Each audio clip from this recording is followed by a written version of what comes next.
I love you. मैंने तुम्हें बचाया क्योंकि मैं एक डॉक्टर हूँ। मैं तुमसे प्यार नहीं कर सकती मगर क्यों? क्योंकि तुम भिखारी हो।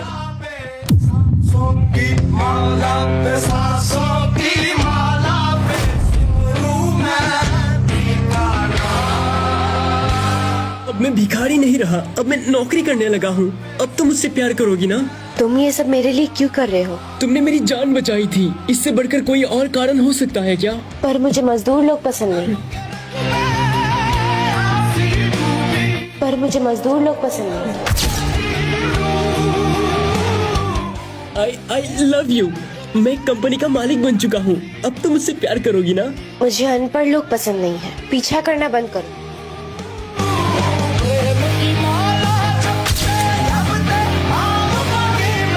I love you and I cannot stop thinking about you.